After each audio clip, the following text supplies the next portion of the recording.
Hi there, my name is Chef Bill Briwa and welcome to the Culinary Institute of America. Today I'd like to share a very special recipe with you for something called Frico, a cheese crisp. And traditionally this cheese crisp is made with a cheese from northern Italy around the Friuli region called Montasio. I have a piece of that cheese right here, and as you see, the name is on the rind so you can always easily identify it. This cheese is made from raw milk, and any raw milk cheese has to be aged for at least 60 days. But this one, typically by the time it comes to the United States, has been aged for 4 or 5 months. At a young age, like 4 or 5 months, I would say this cheese is milder, almost fruity in its flavor. It's great on a cheese plate, but oftentimes it's used just sliced in sandwiches. But as it gets more age, as it makes its way to 4, 6, 8, 10, maybe even up to 15 months, it starts to get fuller in flavor, and it becomes more appropriate maybe as a grating and cooking cheese, as well as on a cheese plate. Traditionally, when you make a Frico, they would add a little bit of flour, and I'm going to do the same. So to about 6 ounces of cheese, 1 or 2 tablespoons of flour. And then I'm also going to flavor it with about 1/4 teaspoon of pepper.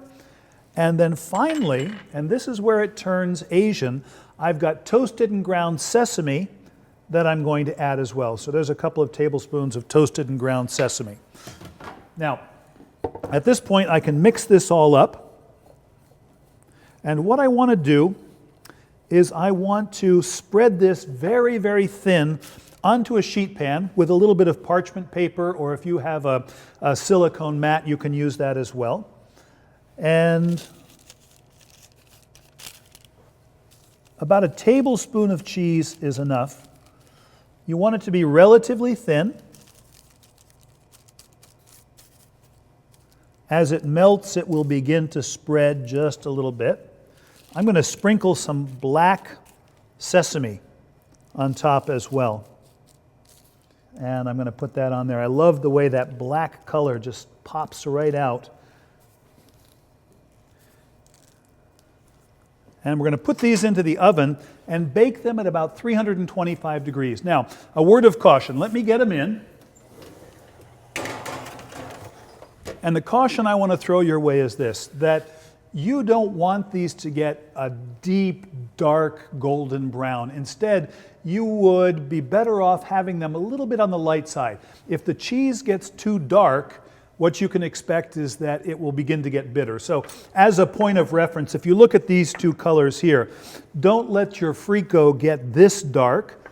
This is maybe a more appropriate level of browning right here. I'm going to do something called Tataki, which is a beef tartare, the way they make it in Japan. And to get started, I need to make a little bit of a sauce or a marinade. And so I'm just going to put it together very, very quickly so we can get this piece of the recipe out of the way. Here's some soy sauce that's going into a hot pan. And in addition to soy, I've got some rice vinegar. I've got some lemon juice. I have a little bit of water and some mirin, sort of a sweetened rice wine that gives a nice viscosity, and then 2 other flavoring ingredients. The first here is ginger that's just been grated, and the second is a little more esoteric. This is Bonito Flakes. This is bonita that has been fermented. It has been dried, it has been smoked, and then dried again until it's hard, almost like this cutting board, and then it's shaved very, very thin. So it has a smoky, savory flavor that is very typical in Japanese food. You don't want to boil this, you don't want it to become really fishy. So I'm going to take these ingredients, mix them together, bring it up just to the simmer, and then pull it off and let it cool. Okay, our Frico's been in the oven now for about 12 minutes, and I'm going to pull them out. I think they've browned pretty nicely. I've got them right here. Sometimes right out of the oven they can be a little bit tender, but these are crisp and ready to be transferred over to an absorbent towel to cool down. Our beef tataki starts with a really beautiful piece of beef fillet. That'll make it extra special and tender because it's such a tender cut of meat. So a little bit of salt and pepper on the meat, and we're going to sear it in a hot pan with a little bit of olive oil.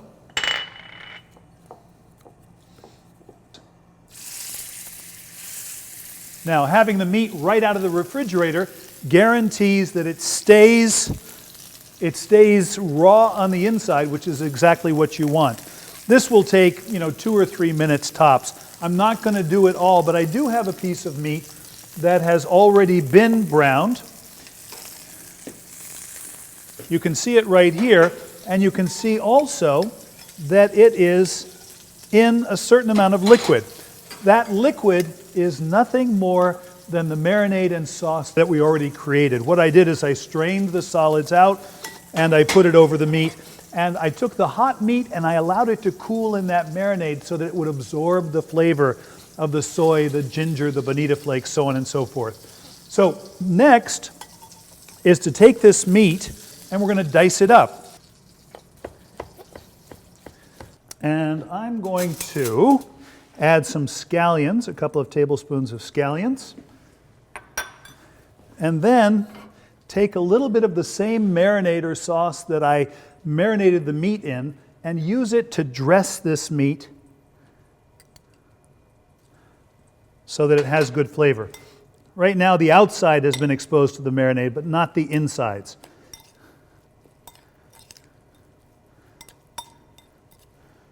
So stir it all together, and this is the tataki. So I have here the makings for a little salad that's going on top of the tataki. It has crispy shallots, and I'll put some of those in a bowl. It has the garlic chips, nice and crispy. And then I have julienne of radish. And I'm going to dress this salad with the same marinade that we made already. Okay, so a little spoon goes on top. I think we are just about ready to finish this dish. So here are 3 of the Frico, the black sesame Frico. And what I want to do is put a little of the tataki into a small little mold, a little ring mold that will help it hold its shape. I would say this is maybe a tablespoon of the tataki, and then move it over to the Frico and just ease it out of the ring mold. Okay, we'll play that game again.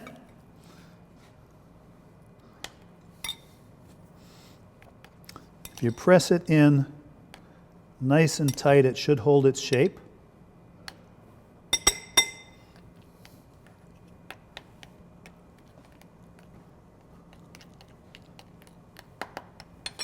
And then we'll transfer it over to the Frico and just ease it out. As a garnish, the crispy shallots and the radishes go on along with the crispy garlic. And I think it sort of calls out or cries out for something green. It could be chives or it could be more scallions, but I have some peppercress here that I think would be a nice addition. So I'm going to add that as well. Just a little bit of peppercress on the top. So there's the finished dish. A black sesame Frico, a little spin on a classic Italian dish made with Montasio cheese from the Friuli region of Italy, and it's topped with a Japanese tataki, a raw beef tartare, and then a crispy garnish that really sets this off nicely. Go ahead and give it a shot, maybe with a crisp white wine or even something like a glass of champagne, and I think you'll discover a great new dish.